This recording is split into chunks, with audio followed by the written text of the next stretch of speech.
സർക്കാർ ജീവനക്കാർക്ക് ശനിയും ഞായറും അവധി, ജോലി സമയം കൂടും. തീരുമാനത്തിന് സർവീസ് സംഘടനകളുടെ അംഗീകാരം. സർക്കാർ ജീവനക്കാരുടെ പ്രവൃത്തി ദിവസങ്ങൾ ആഴ്ചയിൽ 5 കുറയ്ക്കുന്നതിന് സർവീസ് സംഘടനകൾ തത്വത്തിൽ അംഗീകാരം നൽകി. ചീഫ് സെക്രട്ടറിയുടെ അധ്യക്ഷതയിൽ ചേർന്ന ഓൺലൈൻ യോഗത്തിലാണ് സർവീസ് സംഘടനാ ഭാരവാഹികൾ നിലപാട് അറിയിച്ചത്. വിഷയത്തിൽ വീണ്ടും ചർച്ച നടത്തിയ ശേഷം മാത്രമേ അന്തിമ തീരുമാനം എടുക്കുകയുള്ളൂ എന്ന് ചീഫ് സെക്രട്ടറി അറിയിച്ചു. തീരുമാനം നടപ്പായാൽ ശനിയാഴ്ച കൂടി സർക്കാർ ജീവനക്കാർക്ക് അവധി ലഭിക്കും. 5 ദിവസം പ്രവൃത്തി സമയം കൂട്ടുന്ന കാര്യവും അംഗീകരിച്ചു.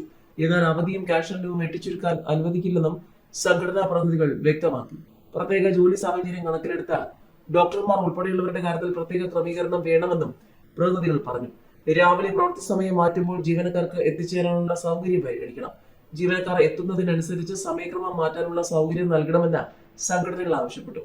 ശമ്പള പരിഷ്കരണ കമ്മീഷനും ഭരണ പരിഷ്കരണ കമ്മീഷനും ആഴ്ചയിൽ 5 ദിവസത്തെ അവധി നിർദ്ദേശം നേരത്തെ തന്നെ മുന്നോട്ട് വച്ചിരുന്നു.